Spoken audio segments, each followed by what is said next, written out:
आप class 10th या 12th में हो या 9th 10th किसी भी क्लास में हो, जब तक आपको ये वीडियो देखिएगा, जब तक इस वीडियो का जो हम बता रहे हैं युग्म, कोणों का युग्म नहीं सीख पाएंगे, तब तक हम सिद्ध करना नहीं सीख सकते हैं।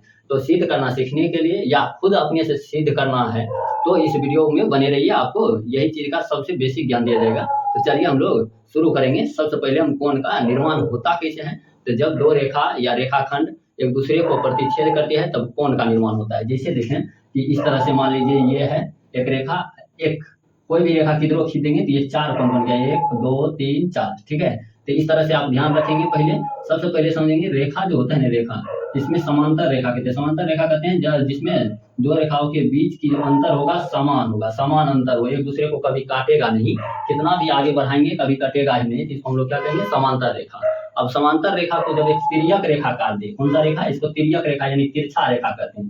इस तिरछा रेखा जब काटता है तो इसमें कोण का निर्माण हुआ है। अब इस कोण को समझिए, एक कोण यहाँ बना है, इसका नाम अगर हम 1 रख देते हैं, इसका नाम यहाँ पर एक बना है 2 रख देते हैं, इसका भी नाम रख देते हैं 3, इसका भी नाम रख देते हैं 4। इसी तरह से यहाँ भी 5 6 7 और 8 कर दिए, ठीक है।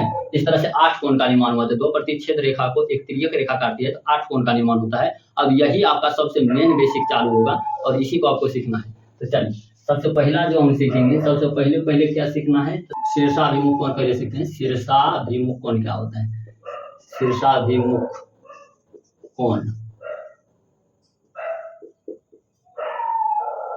शीर्षाभिमुख कोण। सबसे पहले शीर्षाभिमुख कोण देखेंगे क्या होता है शीर्षाभिमुख कोण। तो शीर्षाभिमुख, शीर्ष माने होता है सामने वाला, मुख माने सामना सामनी, शीर्ष माने सामना सामनी, सामना सामनी वाले कोण को क्या कहेंगे हम लोग, शीर्षाभिमुख कोण कहते हैं। जैसे है एक के सामना सामनी देखेंगे तो 3 है, कोण 2 के सामने देखेंगे 4 है, तो कोण 1 और 3 ये हो गया शीर्षाभिमुख कोण।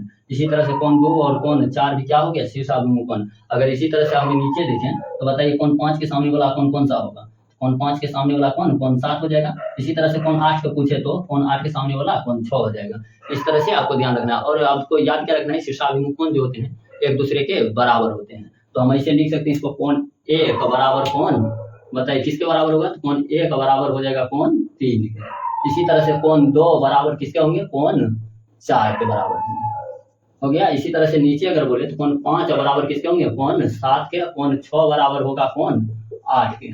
ये हो गया शीर्षाभिमुख कोण। तो शीर्षाभिमुख कोण पहचानना पहले सीखे, मन चीज है यही पहचानना। कभी कभी सवाल में क्या होगा कि ये कोण दिया रहे, सामने वाला कोण दिया ही नहीं रहेगा, तो आपको निकालना होगा। कैसे निकालना, तो यही याद रखना होगा, शीर्षाभिमुख कोण है तो बराबर होगा। अगर ये 50 डिग्री है तो ये भी कितना होगा 50, अगर ये 70 है तो ये भी कितना होगा 70। इस तरह से आपको खुद जानकारी ये पहले से होना चाहिए, इसीलिए इसको हम कहें बेसिक है। तो बेसिक के तौर पर इसको पूरी तरह से याद रखेंगे।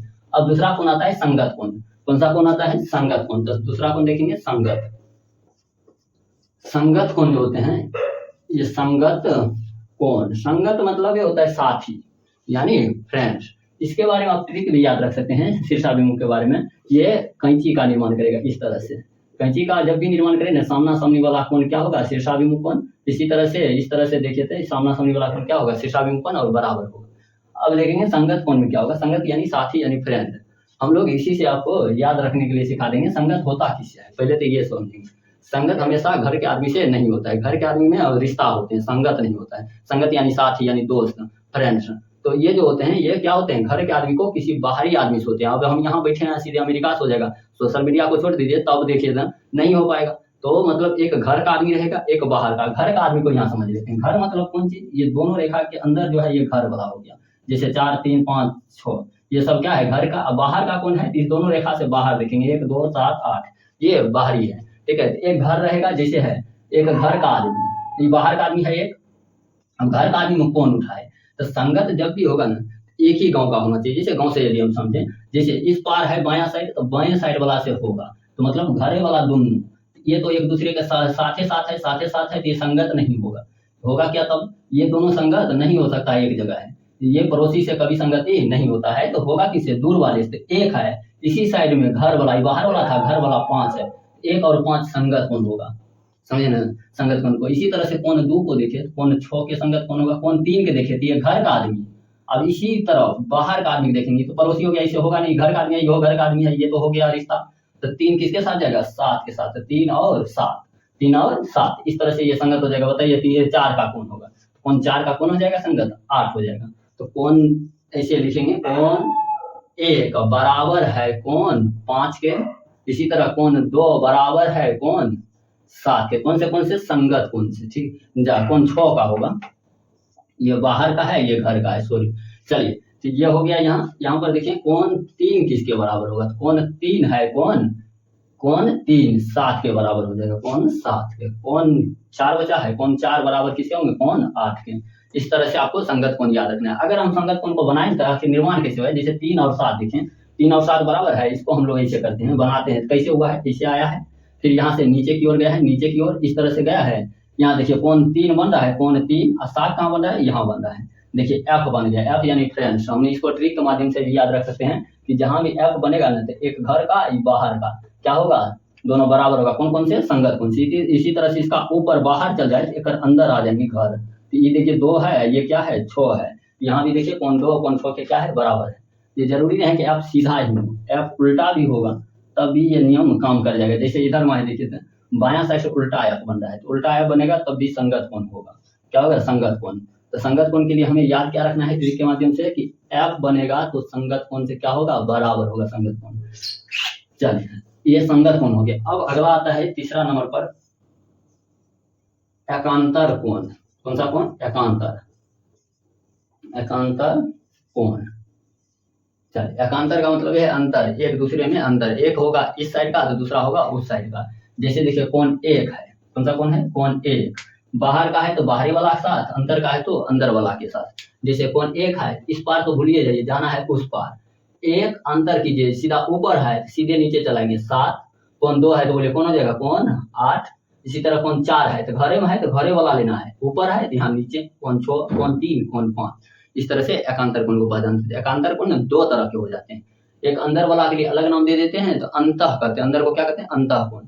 एकांतर अंतः कोण, और बाहर वाला को लिए बाह्य कहते हैं, तो एकांतर बाह्य कोण। तो एकांतर कोण कितने तरह के होंगे, 2 तरह के, एकांतर अंतः कोण, एकांतर बाह्य कोण। और ये हमेशा बराबर होते हैं। इस बात को भी ध्यान रखना है कि हमेशा क्या होते हैं, बराबर। तो बताइए कोण 1 का एकांतर कोण 7 हो जाएगा, तो बराबर होगा कौन से, एकांतर कोण से। यही आपको बताना है। कोण 2 जो होगा, कोण किसके बराबर होंगे, 8 के। कोण 3 किसके बराबर होंगे, कोण 3 बराबर हो जाएगा कोण 5 के। रुकिए, एकांतर इसको बाह्य अंतर भी लिखिए देते हैं। तो 1 और 2 तो बाह्य था, इसको हम एकांतर बाह्य कोण कहेंगे। क्या कहेंगे, एकांतर बाह्य कोण। कई किताब में जो है ना, क्वेश्चन में लिख देता है अंतः कोण या बाह्य कोण, तो आपको लगेगा कि ये क्या पूरा पढ़ लिए, लेकिन ये छूट गया, भूल गए। भूले नहीं है, इसको कोण 3 बराबर हो जाएगा कोण 5, और कोण 4 बराबर हो जाएगा कोण 6। ये क्या है, कोण 4 कोण 6 अंदर में है, तो एकांतर अंतः कोण। और ये सबसे ज्यादा काम आता है, एकांतर अंतः कोण। एकांतर अंतः कोण अगर दे दिया है तो हो गया। तो ये हो गया हमारा एकांतर अंतः। चलिए, अब देखेंगे हम लोग 4 नंबर। 4 नंबर में क्या है, कोणों का रैखिक युग्म है। इसको समझ लेते हैं ताकि ये सबसे ज्यादा काम आने वाला है। वैसे सभी के सभी काम का है, लेकिन ये तो थोड़ा सा ज्यादा ही आएगा। ये कोणों का रैखिक युग्म क्या होता है, पहले तो आप समझिए युग्म क्या होता है। युग्म मतलब होता है जोड़ा बनाना। जैसे एक शादी होता है, एक लड़का और लड़की का जोड़ा बनता है। समझ लीजिए यहाँ कोण है तो कोण का जोड़ा बनेगा। रैखिक का मतलब हमेशा होता है एक। रैखिक का मतलब कौन चीज, एक। कोण का एक तरफ का युग्म ने जोड़ा को हम लोग क्या कहेंगे, रैखिक युग्म। अब इसमें क्या रिलेशन होता है, जैसे पहले आप समझिए। जैसे मान लीजिए कि एक कोण ये ले लिए, यही कोण ले लिए, देख रहे एक ही साथ है, इसका जोड़ा बना देंगे। जोड़ा मतलब जोड़, ठीक है। चाहे इधर ले लीजिए, ऐसे ले लेंगे, ये भी क्या हो जाएगा, जोड़, ठीक है। या ऐसे करिए, एक ऊपर वाला एक नीचे वाला ले लेते हैं, इन दोनों को जोड़ा बना दीजिए। इन दोनों का जो योग होगा ना 180 डिग्री होता है, इसी को रैखिक युग्म कहा जाता है। आप ध्यान में रखिएगा इसको कि दोनों का योग कितना होता है, 180 डिग्री। जैसे कहेगा कोण 1 और 2, ये भी क्या बन जाएगा, जोड़ा। एक ही तरफ का कोण बनाना है, इसको जोड़ा कहते हैं। तो कोण 1 प्लस कोण 2 बराबर कितना हो जाएगा, 180 डिग्री। कौन से रैखिक युग्म कोण से, ठीक है। उसके बाद देखिए तो कोण 2 प्लस कोण 3 भी क्या हो जाएगा, 180 डिग्री। इसी तरह से 3 और 4 भी क्या हो जाएगा, एक ही तरफ है। एक ही रेखा पर एक ही तरफ बने कोण का योग 180 डिग्री होता है। कौन से रैखिक युग्म से। तो 3 और 4 भी क्या हो जाएगा, कोण 3 प्लस कोण 4 180 डिग्री। इसी तरह से इधर वाला भी एक रेखा है, एक ही तरफ बना कोण 1 और 4, कोण 1 प्लस कोण 4 बराबर 180 डिग्री।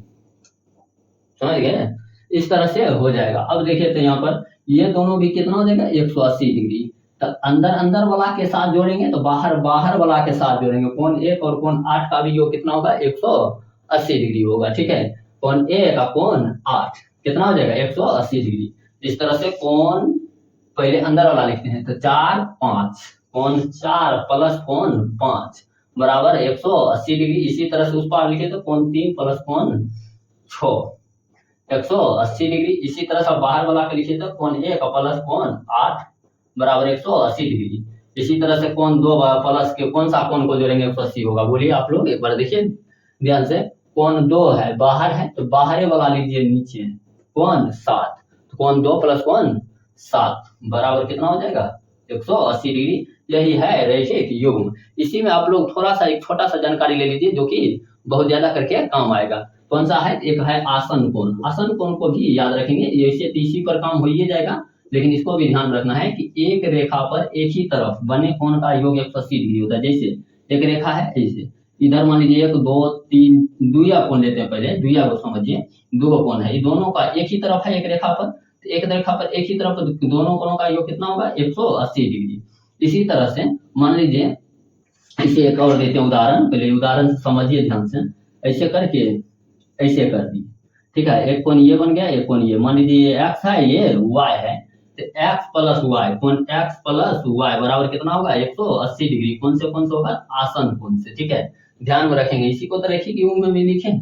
ठीक है, तो रैखिक युग्म कहिए या आसन कोण कहिए, एकदम सीधा दे देंगे, दोनों तरफ 90 हो जाएगा, 90 90 180 होगा। ठीक है, इसी तरह से अब आसन कोण क्यों बताना जरूरी? तो परा रैखिक युग्म जब जान गए तो आसन कोण का तो कोई जरूरी ही नहीं था, तो जरूरी है।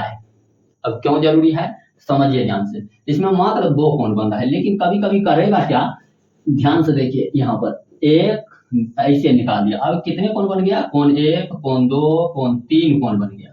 अब यहाँ रैखिक युग्म में तो ये बात था ही नहीं 3 कोण बोला, तब कैसे करेंगे? तो ये तीनों कोण को आसन कोण हम कहेंगे। ठीक है, एक रेखा पर एक ही तरफ बने कोण, एक ही तरफ है, एक रेखा है, एक सीधी रेखा पर एक ही बिंदु पर बने 3 गो रहे, 4 गो रहे, 50 गो रहे, जितना भी कोण रहेगा सबका योग 180 डिग्री होगा। इसी को आसन कोण कहेंगे। तब कोण 1 प्लस कोण 2 प्लस कोण 3 बराबर 180 डिग्री। अब बताइए एक को ये दो कोणों कोण दे दे, तीसरा कोण पूछेगा तो आसानी से हम बता सकते हैं। इसी तरह से बताइए, तब एक क्वेश्चन देते हैं, ये देखिए तो इस तरह से दे दिया x y z w v।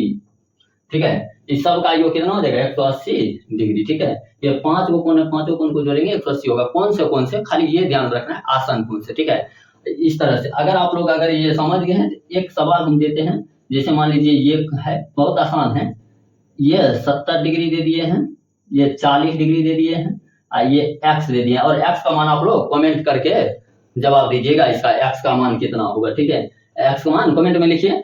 अब देखिए ये पांचों चीज अगर याद हो गया तो साइंस में, फिजिक्स में खास करके जितना भी प्रूफ करने वाला है सूत्र, सभी का सभी प्रूफ करने में बहुत ज्यादा मदद मिलेगा। इसके बिना तो अधूरा ही है, सीध करना समझ तक नहीं आएगा। ठीक है, कैसे कैसे कर दिया यही देखेंगे, बहुत करेंगे, रट लेंगे, समझ नहीं पाएंगे। इसको बहुत अच्छी तरह से पकड़ बना लीजिए ताकि हम लोग सीध करना भी सीखें।